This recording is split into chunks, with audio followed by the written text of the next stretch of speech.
if we do not have a goal in their life, something. I've always said, if two guys are left in the cold in, let's say, North Pole, and they're condemned to die. One of them is going this way, one of them is going that way, and this guy that goes this way, there's nothing in him, he has to just keep going. He's condemned to just go right out. He goes on to die. This other guy, is going, there's a light he sees. Who knows where this light is from? But because he looks at a light in front of him, psychologically, it gives him a hope, a thing in the front that makes him to survive more. But today, in Canada, it's just a thing, you know. People, they say, oh, my house. How could you say it's your house when you pay only 10% of it? How could you even own this house when you have to pay 3 times of the price of the house to the banks?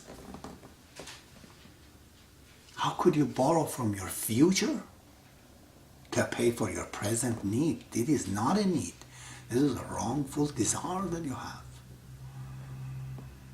How could you pay $450,000 for a house, which worth only $150,000? Because the mortgage keeps, getting.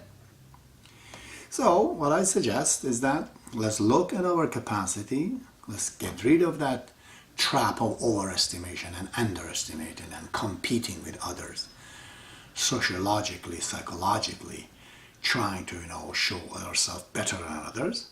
Try to learn from the Baha'i faith that other people learn the art of communication with them, and buy a house and rent part of it to those who are in your shoe. Rent some rooms in your house. Live with others. Live as a tenant, because you are the tenant of the house. The house is not yours. That way at least they can pay your mortgage. And this keeps going, all of us, then those who are renting from you, that way they start to save. They do their own things. We cannot borrow money, which is really giving our life. My body is billions of dollars you can make my body. And this body is made by, they want to hire my body for $25 an hour. For God's sake, you can't rent a tool that's worth $1,000. You cannot rent it for that much. And now my body is reduced that much down. I accept it for a time being to do, because there's no other solution, but I will have something on the burner that I'm going to get out of this situation. That is, in fact, and indeed, what I did when I came to Canada. That is what I've seen so many of the immigrants do. I had seen an immigrant, I don't know, from what is that place? Eastern Pakistan, Bangladesh, somewhere in Toronto. They got me $7 an hour. He says, I work 2 jobs. So 8 hours he sleeps, 16 hours he works in a restaurant, he eats in a restaurant, he rents a room, $600 with 3 guys. He just is on a bed. He says, that's all I go there to sleep. It's just a pass. I don't know. This guy saved his money in 2-3 years with a couple of other guys. They went and bought a house in Toronto with minimum wage. So when I looked at him, I said, you know what? This is something that we as a Canadian could learn from immigrants. Or from the Baha'i faith, or from those cultures that they come with the religion. We'll discuss in detail all of that.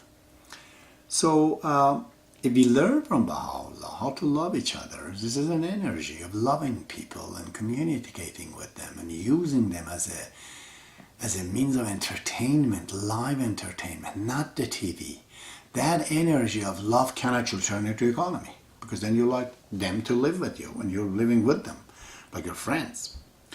We have to be able to save our money. It's very, very important. If we don't do it, and we cannot do it, gradually we're going to feel depressed if the years passes on.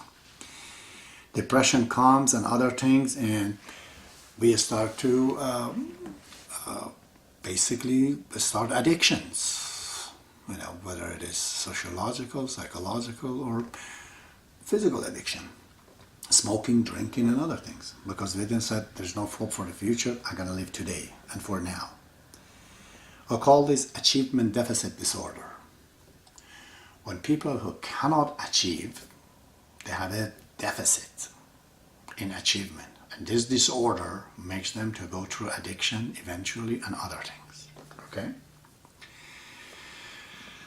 Oh, God. So,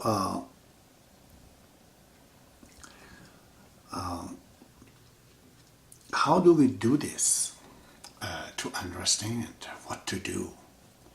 It's very clear to me. We have to know who we are. It starts from the body. Don't get complicated in the matter. See what are our real desires and our real need. And if we don't do this and we don't know this, we are going to go astray. We're going to go a lot of wrong things. I've written here, essentially, a healthy economy which protects your body, your everything, that a man has to recognize and appreciate and understand his needs. The biggest virus that attacks our brain is the virus of imaginations. Wrong imaginations. Things that cannot be achieved. Impossible goal, unachievable, imaginary things. This is what we do. And that eventually destroys us. I've thought about this, that this has to be put in the children when they are little kids. We fill their minds with cartoons and so many unreal characters. They develop feelings, culture towards this character, Batman, Superman, Smurf, so many of them. A little bit of it is okay, but go on and this kid is unreal. And they laugh and they smile and they talk. I've seen them to TV and TV does not talk back. This one way of communications, God, it creates such a setback in the growth of an individual and a kid and ourselves. Let's go to this here, continue this. So these kids, they develop sometimes fear of things that does not exist. The fear of cartoon characters. And that character doesn't exist. They have to be afraid of lions, of sickness, of virus, of bacteria. What's worse than AIDS? But they're afraid of Dracula. The guy doesn't exist, but they create the wrong things. These wrong messages is going to create a lot of problem. And I have to say that as good as the media could be, Baha'u'llah once says newspapers are great things, but if you put truth in it, if not, it's going to work totally against us. This TV in the West especially, I think East is pretty much the same right now, but essentially in the West, let's just say the Canadian and Canada, I've seen that become the competition with the mother and the father. They actually, they're parenting their kids. Kids grow up, they have know so much of TV that they say you don't know, that when they're 15 and 16, you have totally lost the line of communication with them. You really haven't bid them. I sometimes by joke says that. In Iran we have Ayatollah, here in the West we have Ayatollah TV, whatever TV says.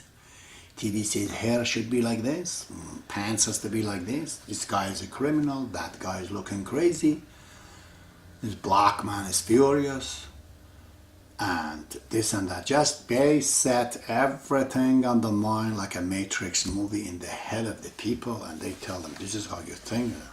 You have to be careful as a parents to get rid of this, because you have a rope of communication between you and your child, which is instinctive, which is get, but the kids gradually get drifted away. And this is very bad because it's a one-way communication. They talk to you, you can't, talk to them. So to understand the real need is the most important part of the economical progress, social and spiritual progress. These are the worst afflictions of the people in the West. because they always apologize for their decisions. Oh, I should have not done this. Oh, I should have not done that. When are you stopping apologizing yourself? When are you going to find out that what you need is that's what it is? And what's the mechanism that you have to use? Look at the money today. People say money is everything that you need. The only key. Everyone says that. To the people I say that, a city, Toronto, maybe 2-3 million people, huge downtown. Let's say in an imaginary setting, all the population of Toronto died. There's not a single person there. And you're driving with your car just like a science fiction movie in it. Would you be able to sleep in that city overnight? And you know that there's nobody here. There's no vampire, there's no Resident Evil, there's nobody. Why would you not be able to sleep in it? Because we can't. There's too much of the artificials around. It's not natural. It doesn't look like home. It's spooky. You're afraid. You know what would you do? You take your car, in the night especially, you go out in the road in an open area. You would go in your car and you sleep in your car overnight. Small area. If this is the case, why then we need so much money? This is a need that we think it is the need. It's not. You need to be recognized. You want to prove yourself. And if you got some nutty, characters in you, you want to be superior over others. You're using the money to do that. Well, my friend, there is easier way to do it. Why don't you become an artist? Why don't you become a writer? You don't have those talents.